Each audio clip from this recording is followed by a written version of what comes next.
मेरी शादी तय हो गई थी। शादी, अब गाँवों में कम उम्र में शादी हो जाती थी।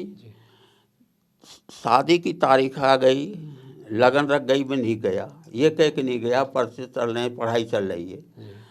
लेकिन असल में हुआ क्या कि जब वो बाबा जो आते थे ओम प्रकाश के, वो ये कहते थे कि आज़ाद हिंदुस्तान में बच्चों को शादी नहीं करनी चाहिए, नहीं गुलाम पैदा करेंगे। अब हम उसका ज़्यादा अर्थ तो समझे नहीं कि इसका क्या परिणाम निकलेगा। नतीजा हुआ कि शादी की तारीख तय हो गई और मैंने अपने घर वालों से कह दिया कि मैं सीधे आ जाऊंगा, तुम बारात लेके पहुंच जाओ। घर वाले बारात लेके पहुंच गए और वो जो मेरे उनके बाबा थे, उनके लड़का था ओम प्रकाश, हम दोनों गायब हो गए। अब वो कुछ लोग तो उसे कहते हैं जो समझ नहीं पाए अब तक, मैंने कभी कहा भी नहीं, वो समझते कोई लड़की पसंद नहीं थी, पसंद की बात ही नहीं थी, लड़की देखी भी नहीं थी। वो तो केवल बाबा ने ये कहा था शादी नहीं करनी चाहिए। अब निकल तो हम घर से गए, कानपुर जो मेरे साथी थे ओम प्रकाश, उनकी कानपुर में कोई रिश्तेदारी थी। जो साये की मेरी शादी तारीख थी वही उनकी तारीख थी। तो पहले तो हम उस बारात में शामिल हुए। हालांकि वो लोग बहुत गरीब हो गए थे जो मेरे साथ थे, और उनका जो रिश्तेदार थे बहुत बड़ी पार्टी थी, कभी पुरानी, लेकिन पुरानी रिश्तेदारी के जैसे उन्होंने हमें बुलाया था। तो कानपुर में हम शादी में शामिल हुए और कानपुर से बारात जा रही थी देहरादून। उससे पहले और वहाँ बारात में इंतजाम उन्होंने ये किया था कि हर बाराती के लिए फर्स्ट क्लास का डिब्बा रिजर्व था। अब अपनी स्थिति थी हम दोनों की कि हमने फर्स्ट क्लास का डिब्बा देखा ही नहीं था, तो हमने दोनों ने तय किया हम तो दोनों में एक में ही चलेंगे, एक ही बट हम चलेंगे। बारात देहरादून पहुँच गई और बारात भी कई दिन ठहरी। पर कई दिन ठहरी में एक अजीब घटना हुई कि जब बारात चलने लगी तो बारात जो लड़के वालों की तरफ से पूछा तुम कहीं घूमने गए थे, तो हम लोग भी उनकी तरफ से मंसूरी गए थे घूमने, और उन्हें कुछ तुमने कुछ खरीदा है, तो हमारे, अब मुझे पता नहीं उन्हें क्यों पूछ रहे थे, तो हमारे पास तो ना तो कोई पैसा थी ना हमने कुछ खरीदा। हमने एक तो चना लिए थे और एक टेढ़ी सी बेंत खरीदी थी। हम उनने पूछा कुछ खरीदा, हमने कहा ये खरीदा है। कितने खरीदा बता दिया, तो उन्हें 2-3 रुपये हमें पकड़ा दिए। जिसने उस बारात में ये था, जिसने जो वहाँ खरीदा था उसका सारा पेमेंट वो कर रहे थे। उस बात पर हम बहुत हंसे भी, दुखी हुए, पर हम दुखी नहीं होते तो भी हमारे पास खरीदने कुछ था नहीं।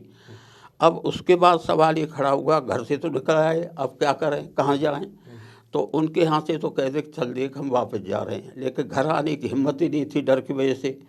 तो फिर 5-7-10 दिन हमने कोशिश की कानपुर में हमें कोई काम मिल जाए, लेकिन हमें कोई काम मिला नहीं। दिन भर घूमते थे और शाम को एक धर्मशाला में आके दोनों सो जाते थे। 8-10 दिन हमें कोई काम नहीं मिला। उन दिनों में खाने का कैसे प्रबंध हुआ मुझे याद नहीं, कैसे खाते, इस पर हमारा दिन निकल गई। जब कानपुर में नहीं मिला तो फिर हमारे गांवों के लोग उन दिनों में अहमदाबाद जाया करते थे मजदूरी करने। तो हमने कहा चलो कहीं हम अहमदाबाद चलें, अहमदाबाद में मजदूरी करेंगे। तो जब मैं निकल रहा था तो अहमदाबाद की ट्रेन में उन दोनों उसी दिनों में 2-4 दिन पहले कोई झगड़ा हुआ था अहमदाबाद में, हिंदू मुस्लिम दंगा। तो एक आदमी ने कहा तुम कहाँ के रहने वाले हो, हमने बताया हम तो यहाँ के, किस लिए जा रहे हो तुम अहमदाबाद। तो हमने बताया भाई मजदूरी करेंगे, काम करेंगे। तो मैंने कहा यहाँ तो बड़े झगड़े हो रहे हैं, तुम कैसे आ गए। तो वो आदमी हमें बिना पहचान के अपने घर ले गए, अपने घर, अब मुझे उनका नाम भी याद नहीं है, अपने घर ले गए। अपने घर ले जाकर हम अहमदाबाद में रात को सो गए। वहाँ अहमदाबाद में जिस घर में हम सो रहे थे उसमें मेरे मामा के गांव का एक दूसरा आदमी उसके बगल में रहता था। भाई वो कभी पहले से नौकरी करते थे। तो वो सुना रहे थे कि हमारे फूफा का लड़का था, वो शादी छोड़ के भाग गया, इस तरह उसने शादी छोड़ दी, वो उनको सुना रहे थे। तो हमारे सामने संकट खड़ा हो गया कि तो कल ही हम पकड़े जाएंगे। तो हमने कहा अब क्या किया जाए। तो वहाँ से फिर सोचा कि अब यहाँ से किसी तरह निकलो। और निकल के एक मेरे साथ पढ़ते थे हरी बाबू, जो रहने वाले अछनेरे के थे, लेकिन उनका कारोबार था बम्बई में। तो बम्बई हमने कहा ओम प्रकाश से चलो अब यहाँ से तो चलो, यहाँ तो कल ही पकड़े जाएंगे, बम्बई चलें। बम्बई गए तो हमारे पास कोई पैसा वैसा था नहीं। वो बम्बई सेंट्रल में उनकी दुकान थी मिठाई की, वो उसका मुझे पता था, नंदराम गणेश के नाम से कोई उनकी दुकान थी। तो हमने एक तांगा किया और उनकी दुकान पर पहुँच गए। अब वहाँ जब दुकान पे पहुँचे तो पता लगा हरी बाबू तो वापस आगरा चले गए। अब हमारे सामने संकट ये खड़ा हो गया कि हमारे पास पैसे तो थे नहीं। हम ये सोच के गए थे कि हरि बाबू से दिला देंगे पैसे और वहाँ रुक जाएंगे। अब जब उसने पैसे मांगे तो दुकानदारों ने कहा तुम उनके पर्चे तो हाँ। हमने कहा भाई हमारे पास चाबी नहीं है, हमारे पास पैसा खुले है नहीं। तो उन्होंने हमारे लिए वो पैसा दे के अपने दुकान पे बैठा लिए। अब फिर सवाल ये है कि अब क्या करें, क्या किया जाए। तो उस समय आसपास के यूपी के, बिहार के मजदूर बम्बई में बहुत हुआ करते थे। तो जब हम जिस गांव में वहाँ ठहरे थे बम्बई में, वहाँ यूपी के जो मेरे साथी थे ओम प्रकाश, उनके गांव के लोग वहाँ मजदूरी करते थे। उनने जब पता लगा कि बेरी के रहने वाले हैं तो उन्होंने कहा चलो हम तुम्हें काम दिला देते हैं। तो काम दिलाने के नाम हम दोनों को घाटकोपर एक जगह बम्बई में, वहाँ एक होटल था, होटल का स्टेशन पर जो स्टॉल होते हैं उस पर हमें उन्होंने लगा दिया। हमें खाने को 2 कचौड़ी और 12 आना रोज देना तय हुआ था। सोने का कोई सवाल नहीं था, दिन भर बेचो और वहाँ रेल की पटरी पे सो जाते थे। उसके बाद फिर स्थिति ये आई कि थोड़ा और परिचय हुआ तो एक दूसरी दुकान थी कुरला में, वहाँ हम दोनों के लिए लगा दिया गया थोड़े थोड़े पैसे पर। क्योंकि स्थिति ये थी, हम घर आने की स्थिति में थे नहीं और हमारे पास कोई चारा नहीं था। हम कोई ज़्यादा पढ़े लिखे भी नहीं थे, कोई हमारे पास कोई योग्यता भी नहीं थी। लेकिन 8-10 महीना बाद स्थिति ये आई, ओम प्रकाश ने कहा मैं तो नहीं रह सकता। अब मेरे समझ संकट ये हुआ कि मैं अकेला रह जाऊंगा, तो वो तो घर चल दिया और उसने जाके बता दिया मेरे घर वालों को वो वहाँ और कुरला में नौकरी करते हैं। तो मेरे बड़े भाई के दोस्त थे एक तुलसीराम नाम के आदमी, वो अचानक पहुँचे और जब मैं देख के घबरा गया और वो मुझे गांव ले लाए गांव। जब मुझे बम्बई से ला रहे थे तो उस दिन बाई चांस जो कांग्रेस के उस समय बड़े नेता थे मास्टर आतिन जी, वो पिंगोरा स्टेशन पर मुझे उतरना था और उन्हें वहाँ चढ़ना था। मास्टर जी से मुलाकात हुई, परिचय पहले पुराना था ही, लेकिन उस समय मेरी कोई बात नहीं हुई। रात में पिंगोरा ठहरा, दूसरे दिन गांव में आ गया। अब गांव में एक तरह से तमाशा बन गया था, लड़का भाग गया था, वापस आ गया था, घर वाले थे, माँ भी रोती थी, तरह तरह की तकलीफ हुई। 8-10 तक तो मैं ही रहा। फिर उसके बाद जो पहला मेरा वो प्रजा परिषद से संबंध था, तो धीरे धीरे पढ़ाई तो छूट चुकी थी, उस समय काम खत्म हो चुका था। तो धीरे धीरे कभी कभी गाँवों में उन लोगों के साथ प्रचार करने जाते थे। उस समय प्रजा परिषद के लिए वॉलंटियर भर्ती करना, सदस्यता भर्ती करना, इस सब में हिस्सेदारी शुरू कर दी थी। उस समय जब हम बम्बई में रहते थे तो सन 42 के आंदोलन के बाद समाजवादी नेता जो प्रमुख लोग थे वो ज़्यादातर बम्बई के थे और कुरला जहाँ हम लोग नौकरी करते थे तो उनमें से कुछ लोग छूट के आ गए थे और वो कभी कभी वहाँ मीटिंग करते थे। तो जब दुकान से हमें फुर्सत मिल जाती थी तो उनकी मीटिंग में सुनने चले जाते थे। सुनने चले जाने के बाद जयप्रकाश डॉक्टर लोहिया का नाम सुना और डॉक्टर लोहिया जयप्रकाश के नाम के साथ साथ समाजवादी पार्टी, इस तरह की चर्चाएं हो गई। तो मेरा वहाँ से ही दिमाग ये बन गया कि कांग्रेस में समाजवादी पार्टी है, हमें उसकी सदस्यता लेनी चाहिए, उनके साथ आना चाहिए।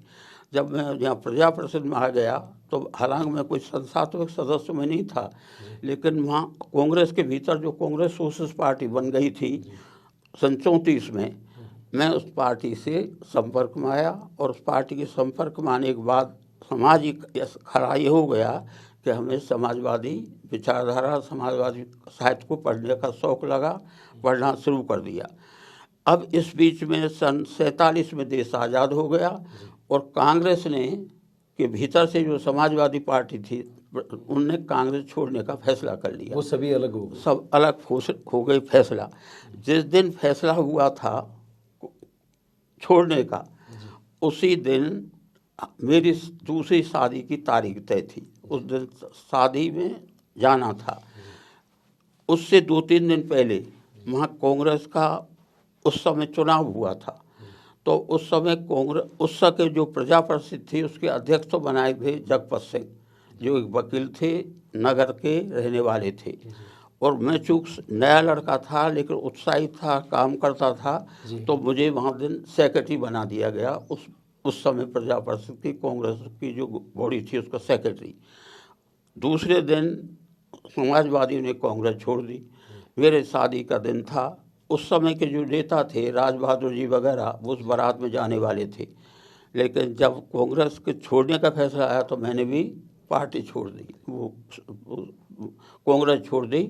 और उस दिन से समाजवादी पार्टी की स्थापना शुरू की मैंने भरतपुर जिले में स्थापना।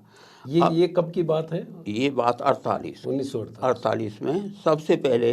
तो आप समाजवादी विचारधारा से तो बॉम्बे में जुड़ गए थे जी। उसके बाद आप कांग्रेस सोशलिस्ट पार्टी में आए, फिर समाजवादी पार्टी। जो कांग्रेस सोशलिस्ट पार्टी अलग हुई और उसका नाम जब सोशलिस्ट पार्टी बढ़ा तो मैं सोशलिस्ट पार्टी का स्थापना वहां से आपका डॉक्टर लोहिया के प्रति रुझान बढ़ा। मैं सोशलिस्ट पार्टी का प्रथा एक तरह से जो समझो संस्था राजस्थान में भरतपुर में, मैं राजस्थान की बात नहीं कर रहा हूँ, उस समय हमने भरतपुर में सोशलिस्ट पार्टी बनाई।